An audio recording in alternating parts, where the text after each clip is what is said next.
Welcome to Walking with Jesus Bible Study. I'm going to be reading in the book of Matthew, chapter 27, in honor of God coming down and suffering and sacrificing his only son because of his love for us.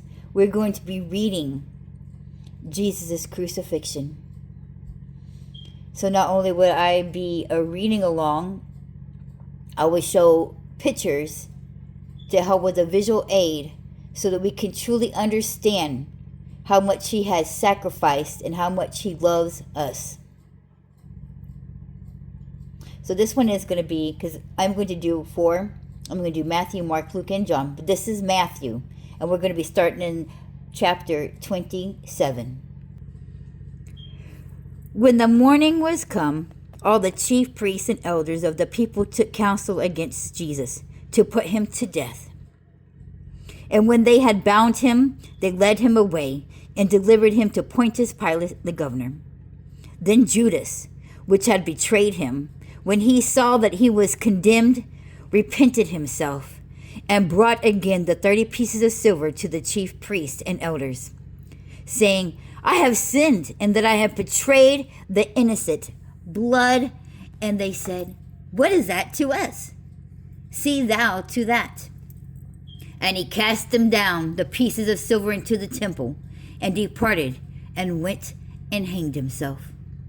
And the chief priests took the silver pieces, and said, it is not lawful for us to put into the treasury, because it is the price of blood. And they took counsel, and they brought with them the potter's field, to bury strangers in. Wherefore that field was called the field of blood unto this day. Then was fulfilled that which was spoken by Jeremy the prophet, saying, and they took the 30 pieces of silver, the price of him that was valued, whom they of the children of Israel did value, and gave for them the potter's field, as the Lord appointed me. And Jesus stood before the governor, and the governor asked him, saying, art thou the King of Jews? And Jesus said unto them, thou sayest. And when he accused of the chief priests and elders, he answered nothing. Then said Pilate unto him, hearest thou not how many things they witness against thee? And he answered him never a word, insomuch that the governor marveled greatly. Now, at that feast that the governor was wont to release unto the people a prisoner whom they would. And they, then a noble prisoner called Barnabas. Therefore, when they were gathered together, Pilate said unto them, whom were ye that I release unto you, Barnabas, or Jesus, which is called the Christ? For he knew that for envy they had delivered him. And when he was set down on the judgment seat, his wife sent unto him, saying, have thou nothing to do with that just man? For I have suffered many things in this day in a dream because of him. But the chief priests and the elders persuaded the multitude that they should ask Barnabas and destroy Jesus. The governor answered and said unto them, whether of the twain will ye that I release unto you? And they said, Barnabas. Pilate said unto them, what shall I do then with this Jesus, which is called Christ? They all say unto him, let him be crucified. And the governor said, why? What evil hath he done? But they cried out more, saying, let him be crucified. When Pilate saw that he could prevail nothing, but that rather a tumult was made, he took water, and he washed his hands before the multitude, saying, I am innocent of the blood of this just person. See ye to it. Then answered all the people and said, his blood be on us and on our children. Then released he Barnabas unto them. And when he had scourged Jesus, he delivered him to be crucified. Then the soldiers of the governor took Jesus into the common hall and gathered unto him a whole band of soldiers. And they stripped him and put on him a scarlet robe. And when they had platted a crown of thorns, they put upon his head a reed in his right hand, and they bowed the knee before him and mocked him, saying, Hail, King of the Jews! And they spit upon him, and they took the reed and smote him on the head.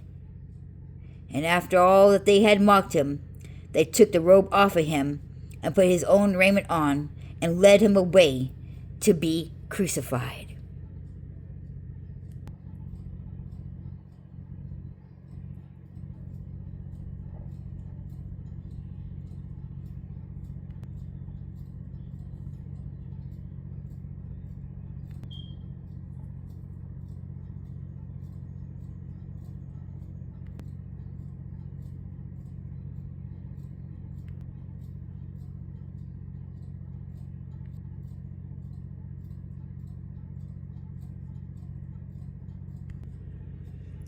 And as they came out, they found a man of Cyrene, Simon by name. Him they compelled to bear his cross. And when they were come unto a place called Golgotha, I know how to say it, but I don't know why I can't say it right now. Sorry, forgive me. Golgotha, that is to say, a place of a skull. They gave him vinegar to drink, mingled with gall. And when he had tasted thereof, he would not drink. And they crucified him, and parted his garments, casting lots, that it might be fulfilled, which was spoken by the prophet. They parted my garments among them, and upon them my virtue did they cast lots. And sitting down, they watched him there, and set up over his head his accusation written, This is Jesus, the King of the Jews. Then were there two thieves crucified with him, one on the right hand and another on the left. And they that passed by reviled him, wagging their heads, and saying, Thou that destroyest the temple, and buildest it in 3 days, save thyself. If thou be the Son of God, come down from the cross. Likewise also the chief priests, mocking him with the scribes and elders, said, He saved others, himself he cannot save. If he be the King of Israel, let him now come down from the cross, and we will believe him. He trusted in God, let him deliver him now, if he will have him, for he said, I am the Son of God. The thieves also, which were crucified with him, cast the same in his teeth. Now from the 6th hour there was darkness over all the land until the 9th hour. And about the 9th hour Jesus cried with a loud voice, saying, Eli, Eli, lama sab... I cannot say that, I'm sorry. And I don't want to mess it up. But I'll just put it down here so you can read it for yourself. That is to say, my God, why hast thou forsaken me? For some of them that stood there, when they heard that, said, This man calleth for Elijah. And straightway one of them ran and took a sponge and filled it with vinegar and put it on the reed and gave him to drink. The rest said, Let him be. Let us see whether Elijah will come to save him. And Jesus, when he had cried again with a loud voice, yielded up the ghost. And behold, the veil of the temple was rent in twine from the top to the bottom. And the earth did quake, and the rocks rent. And the graves were opened, and many bodies of the saints which slept arose, and came out of the graves after his resurrection. He went to the holy city and appeared unto many.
Now, when the centurion and they that were with him, watching Jesus, saw the earth quake, and those things were done, they feared greatly, saying, Truly, this was the Son of God. And many women were beholding afar off, which followed Jesus from Galilee, ministering unto him. Among him which was Mary Magdalene, and Mary the mother of James and Joseph, and the mother of Zebedee's children. When the evening was come, then there came a rich man of Arimathea, named Joseph, who also called himself was Jesus' disciple. He went to Pilate and begged the body of Jesus.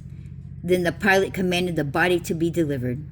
And when Joseph had taken the body, he wrapped it in a clean linen cloth, and laid it in his own new tomb, which he had hewn out the rock, and had rolled a great stone to the door of the sepulchre, and departed. And then there was Mary Magdalene, and the other Mary, sitting over against the sepulchre. Now the next day, that followed the day of the preparation, the chief priests and the Pharisees came together unto Pilate, saying, Sir, we remembered that the deceiver said, while he was yet alive, After 3 days I will rise again.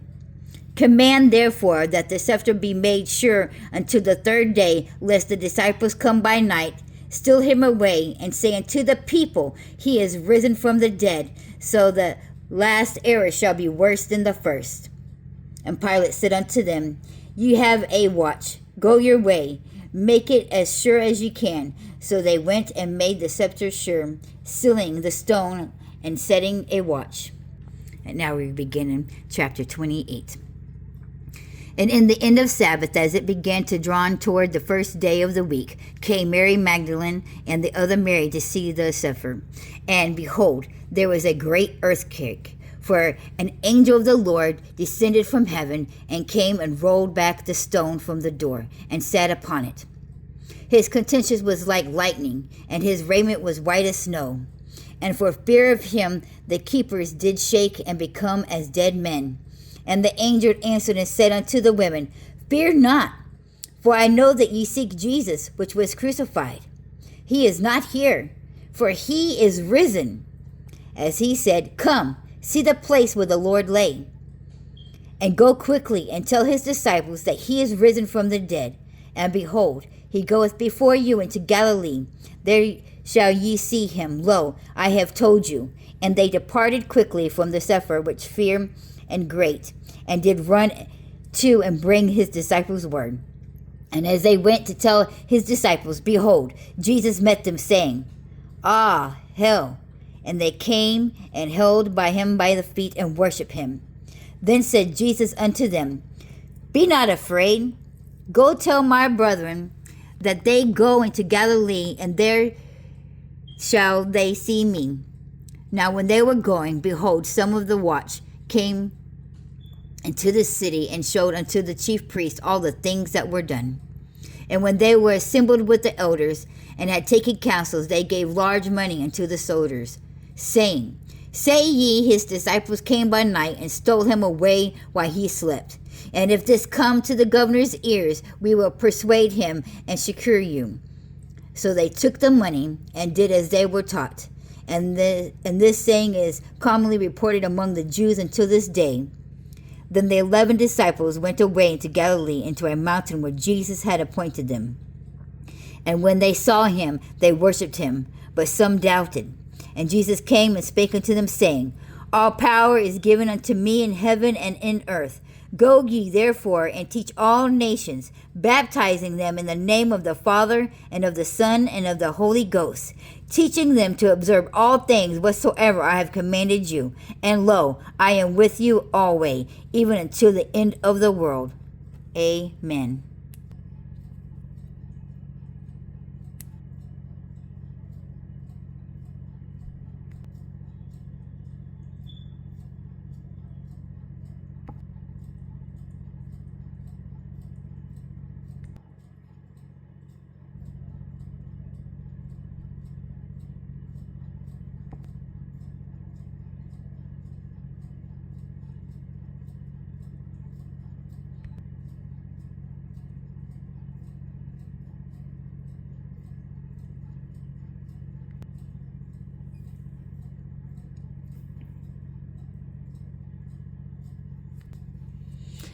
Jesus is knocking. He is knocking at your door and at your heart. Will you let him in?